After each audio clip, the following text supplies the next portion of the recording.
Miren bien estas imágenes. Van a dar la vuelta al mundo. Estas ratas fueron alimentadas con maíz transgénico durante toda su vida. Los tumores que padecen son enormes. El estudio que permitió revelar el impacto de los OGM sobre la salud de estas ratas se acaba de terminar. Se necesitaron medios técnicos y financieros excepcionales.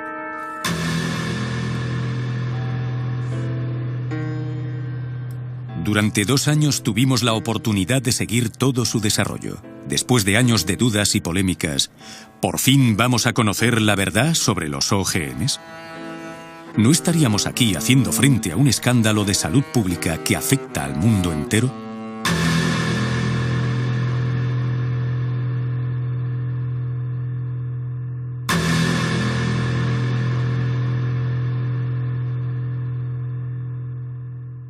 Es, por lo tanto, a día de hoy el estudio más largo y más detallado sobre un OGM. También hicimos a la vez otro estudio sobre el principal pesticida en el mundo, el Roundup.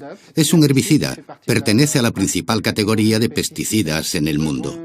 Trabajamos más de 1 año hasta conseguir maíces transgénicos, porque ningún productor de OGMs quería dárnoslos. Así de sencillo, dado que Monsanto les hace firmar acuerdos para que estas semillas no sirvan para la investigación. O llegado el caso, es necesario tener su acuerdo para hacerlo, y queríamos que el estudio fuese independiente. Es la primera vez que se hacen estudios de 2 años sobre OGMs. Aquí reside ya una gran diferencia. Además, intentamos evaluar el mayor número posible de parámetros bioquímicos y biológicos, con tomas de muestras de sangre reiteradas, tomas de peso y análisis de orina. Estudiamos los parámetros hepáticos, los parámetros urinarios, los parámetros sanguíneos, todos los que podemos estudiar. Los parámetros hormonales que tampoco fueron estudiados en los estudios anteriores. Se trata realmente de una primicia a nivel mundial. Hasta entonces, el maíz NK603, el OGM seleccionado para este estudio, había estado bajo estudio nada más que 3 meses y bajo el control único de su fabricante, Monsanto. En cuanto al Roundup, producido también por la multinacional y utilizado para el cultivo del maíz, no se ha evaluado más que su principio activo, el glifosato, y no su fórmula completa. Ahora bien, para permitir al principio activo penetrar en las células de las plantas, la empresa utiliza coadyuvantes que pueden a veces resultar más nocivos que el glifosato mismo. El objetivo es doble. Por una parte, llevar a cabo los estudios según las normas internacionales, pero no interpretándolos de la manera más laxa posible, como lo hacen algunas industrias, sino analizándolos de la forma más rigurosa. Y por otra parte, queremos averiguar si hay efectos secundarios. Solo se puede hacer alimentando a los animales con OGMs, examinando todos sus órganos y parámetros sanguíneos. Puede que fuera útil a estas alturas saber para qué sirven los OGMs. Muchas veces se trata de una planta que ha sido concebida o bien para producir su propio insecticida o bien para ser tolerante a un herbicida y poder recibir fuertes dosis sin morir. Entendemos naturalmente el interés para el agricultor. Podrá, por ejemplo, esparcir el Roundup en su campo. Desaparecerán todas las malas hierbas y solamente quedará el OGM cultivado. Entendemos mucho menos el interés para el consumidor, ya que corre el riesgo de comer un producto convertido en una auténtica esponja para pesticidas. De ahí la importancia de poder evaluar el OGM más los residuos que contiene y el pesticida solo. ¿Por qué no se llegó a someter a examen antes? Porque las compañías hacían sus pruebas, o con OGMs tratados con Roundup, como debe ser, y entonces no se podía distinguir el efecto OGM del efecto Roundup, o las hacían sobre el OGM sin especificarlo. No había realmente ningún estándar en este sentido. Lo que decidimos hacer fue, por fin, acabar con la duda. ¿Se debe al OGM o se debe al pesticida? Ya que durante más de 10 años, las comisiones nacionales no se preocuparon por el efecto del pesticida. Así pues, Europa ni siquiera exige que se lleven sistemáticamente a cabo pruebas de toxicidad crónica sobre animales, y cuando las pide, son las propias compañías las que deciden sobre el protocolo a seguir. En el caso de la patata Amflora, por ejemplo, se hicieron pruebas sobre 30 ratas solamente, de las cuales solamente 10 consumían el OGM. Los maíces de Monsanto fueron probados sobre 400 ratas. A 80 las alimentaban con la planta transgénica, pero solo 40 fueron analizadas con respecto a la sangre. En todo caso, ninguno de estos estudios pasó de los 90 días. Bien, lo que se observa con este resultado es que tenemos grupos de ratas, machos y hembras, que comen OGM, OGMs más Roundup, o Roundup solo. Cada vez que subimos un escalón es una rata que muere, y ya ven que el límite llega a 10, ya que tenemos 10 ratas por grupo. En la curva de puntos vemos las hembras del grupo normal, que comen una dieta normal y mueren. Vemos aquí que solamente mueren 2 animales de muerte espontánea y al cabo de unos 550 días.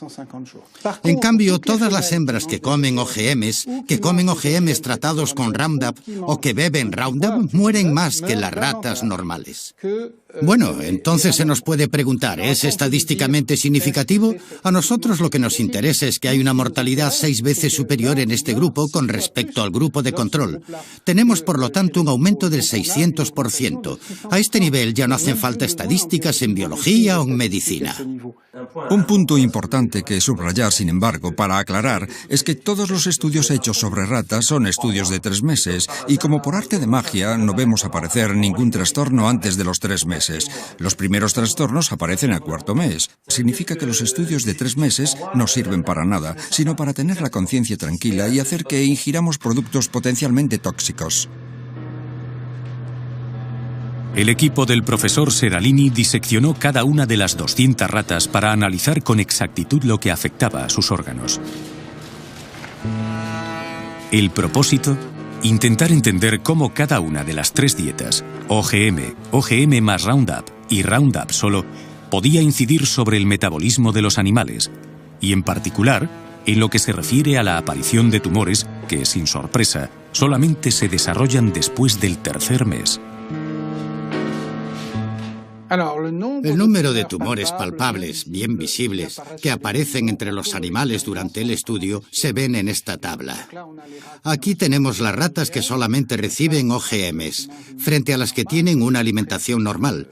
Observen que muy pocos machos tienen tumores, y son más resistentes a lo largo del tratamiento. Lo que observamos en estas tablas es que cada vez que subimos un escalón, tenemos grandes tumores que miden al menos 17 milímetros. Para una rata, y podemos enseñar las fotos, es enorme. Podría equivaler a un tumor así de grande para un humano. Es enorme. Resulta que identificamos cada uno de los tumores, y el 94% de los tumores son los llamados mamarios, es decir, que corresponderían a tumores en el pecho para las hembras. Aquí tenemos tumores en los riñones para los machos, aunque también tumores mamarios, lo cual es bastante excepcional entre los machos. Esto nos hace sospechar sobre algún efecto hormonal, que de hecho no es dosis dependiente. El 60% de los cánceres de mama en realidad dependen de perturbaciones hormonales.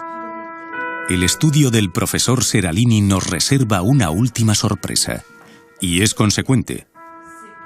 Mientras podíamos sospechar que la sobremortalidad de las ratas se debía principalmente al pesticida asociado al maíz, parece ser que el estudio ha evidenciado, por primera vez en el mundo, un efecto debido a la misma transgénesis.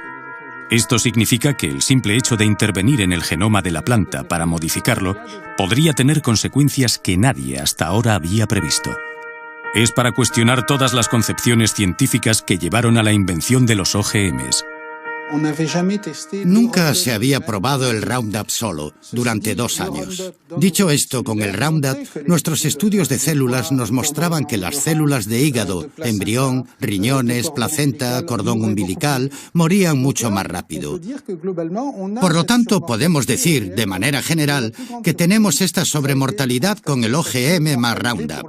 Esto significa que los OGMs mataban más rápido y más fuerte a las hembras e incluso a algunos machos que la dieta control. Aquí tenemos, por lo tanto, un efecto que se puede deber o al gen del OGM que se insertó mal en la planta y que llegó a perturbar el resto, o a un efecto metabólico secundario. Modificar un cereal o un maíz OGM en función de los genes insertados para transformarlo en OGM puede tener diferentes resultados.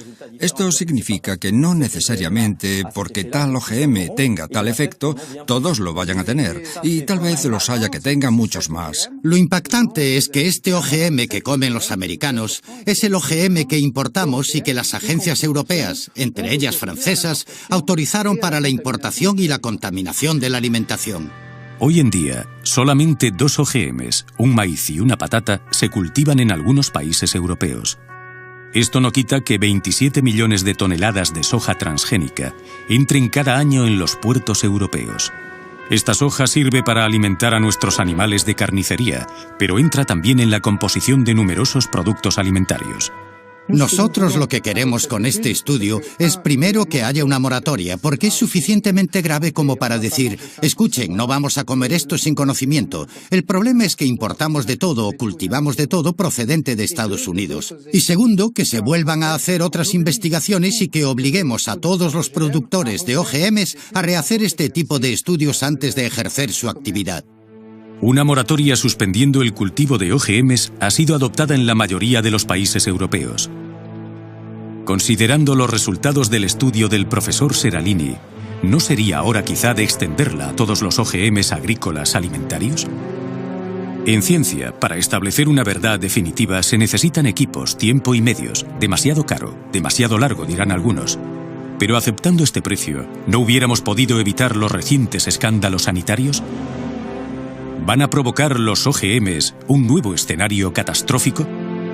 Es obvio que es un riesgo que no podemos correr, y mientras esperamos evidencias científicas, es necesario utilizar aquel famoso principio de precaución del cual hablamos tanto, pero que tan pocas veces aplicamos.